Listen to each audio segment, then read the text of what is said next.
Now let us continue with the water pollution hazard. Different forms of pollutants. The first one, heavy metals, which can kill the aquatic organisms and can cause damage to the central nervous system. So heavy metals means arsenic, mercury, cadmium, lead, etc. Then fluorides in excess can cause yellowishing of the teeth and can even affect the spinal cord. Then the fluoride excess causes fluorosis. Fluorosis is nothing but that is a mottling of the teeth happen. The teeth get broken due to this excess fluorine, and also it results it can also affect the calcification of ligaments too. And the pathogen is another type of pollutant which includes bacteria, virus, etc., which can cause various types of illness in human bodies like typhoid, cholera, dysentery, polio, hepatitis, etc. Then the stagnant water is another type of pollutant where the mosquitoes breed and can cause malaria, dengue fever, etc. Then another type of pollutant is petrochemicals like benzene can even cause cancer even at very low exposure level. Then pesticides, especially from the agricultural fields, it enters into the water bodies and can even damage the nervous system. It can cause cancers, and the chloride content present in the water bodies can even affect the reproductive system, endocrine damages, etc. Then another type of pollutant is radioactive pollutant, especially from this mining industry and also especially in this process of various radioactive materials from these nuclear power plants, especially the refining of uranium and thorium. It releases various radioactive pollutants and it enters in the human bodies through food and water, and it accumulates in the blood. It affects the human body. Then it affects the thyroid gland, liver, bones, muscles, etc. Then the salt that is in excess of this in the fresh water, it is not suitable for drinking and also for the irrigation purpose. Then another one, it is the algal bloom. That is a toxic algae, can cause health problems like rashes, stomach illness, liver illness, respiratory problems, neurological effects. Then another one, it is the biomagnification. That is the water pollutants or consumption by an animal get concentrated on that particular animal, and when that animal, if you are considering a food chain, if one element in that food chain get affected by the water pollutant, then it is, since it is a food chain, there is a link is there, so entire food chain get affected due to the water pollutant. So basically it's a negative effect of the water pollutant and it get magnified in the organism, especially at the top of the food chain. Now let's go through the contaminants that is present in this water. It can be organic or inorganic. The inorganic water pollutants means it can include acidity, that is which is mainly caused by the industrial discharges, especially from sulfur dioxide from the power plants. Then the ammonia from the food processing waste, and the chemical waste from the industries as a byproducts. Then the fertilizer. Then heavy metals and also acid from the, especially from motor vehicles and also from acid mine drainage. Then the silt, especially from the construction sites and also from the land clearing site, that is deposited in the water bodies, is another type of contaminant.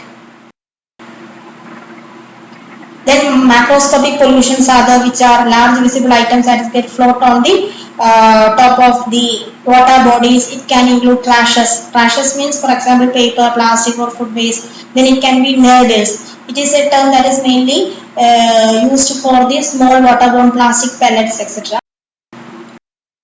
Then another one, it is the biomagnification. That is the water pollutants or consumption by an animal get concentrated on that particular animal, and when that animal, if you are considering a food chain, if one element in that food chain get affected by the water pollutant, then it is, since it is a food chain, there is a link is there, so entire food chain get affected due to the water pollutant. So basically it's a negative effect of the water pollutant and it get magnified in the organism, especially at the top of the food chain.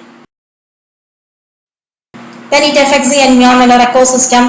So the smell will be the bad smell it generates. Then due to the from the color of water we can realize whether the water is polluted or not. Then the pH range changes, the oxygen content amount reduces. Then the salt and nutrients in the that is present in the water bodies also varies.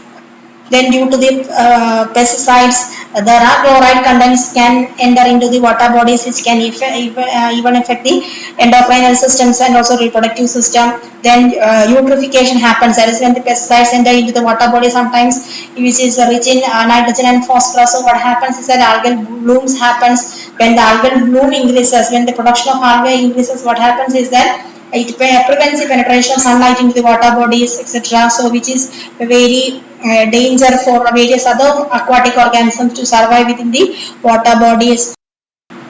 Then the domestic effects, that is toxic substances such as lead, mercury, cadmium, chromium, etc.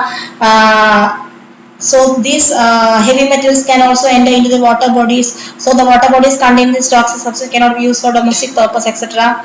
Then effects on industries, especially the hard water or the polluted water, it can cause boiler scales. Then it is very unpleasant to drink also. The odor that is coming emitting from this water will be very bad, and the water contains suspended particles, etc. You can realize the wastewater by looking at the color also sometimes. So it is not good for drinking, and for the various types of industries, such polluted water cannot be used. Then pesticides, especially from the agricultural fields, it enters into the water bodies and can even damage the nervous system. It can cause cancers, and the chloride content present in the water bodies can even affect the reproductive system and endocrine damages. Then when the water is polluted, then the aquatic fishes cannot survive, aquatic organisms cannot survive. It ultimately causes the low productivity of fishes, etc. Then heavy metals, it can even cause, as already discussed, it can cause unpleasant taste, odor, etc. Suspended particles also affect the quality of the drinking water. Then if you are using some chlorination to this water, we can kill this bacteria, but there is a limit for that. So to treat this water containing the suspended matters in a huge amount, it is very difficult also, and the cost will be more if you are using to treat that water. And we can improve the quality of water by providing some water by treating this water in a water treatment plant. But if the solid contents are huge, then the cost of the plant will be also higher, because more number of units to be included within the water treatment plant in order to remove the suspended particles, etc. And the hard water, even it can cause buildup of minerals also in the pipelines. It forms boiler scales, and even can cause erosion and blockage problems also. So we have to use some water softeners or conditioners we have to use to reduce, and we can, so if the pH is very less, then we have to add more lime, etc. And so that treatment process also becomes more expensive due to the pollution in this water bodies. And this polluted water we cannot use for swimming pools, etc., because the color will be not good. The discolorization of the water can happen due to the polluted water. Then the algae contamination will be there. So such type of water cannot be used for the for swimming also in swimming pools. Then overall growth of the algae and accumulation of leaf debris, etc. These are the main other problems, especially in the ponds, especially which is within the homes and all. So UV ultraviolet filters, they are efficient at reducing this algae levels in ponds and also to remove the decaying of vegetation. But these are very useful for long-term maintenance of the pond, especially at homes. And the effects of polluted water on the human health means it can even affect the central nervous system, it can even affect the respiratory system, it can even cause certain types of cancers, then it creates ulcers, it can cause some allergies to the skin, then it can increase the incidence of constipation, diarrhea, infections to the intestines, then it affects the fetus of the pregnant women. So various types of diseases can arise due to this water pollution. It can affect the human health badly. Stillbirth, abortions, then the blue baby diseases, then the loss of memory power. It affects the immune system. It affects the bone development, muscular development. It reduces the fertility. Then waterborne diseases arise.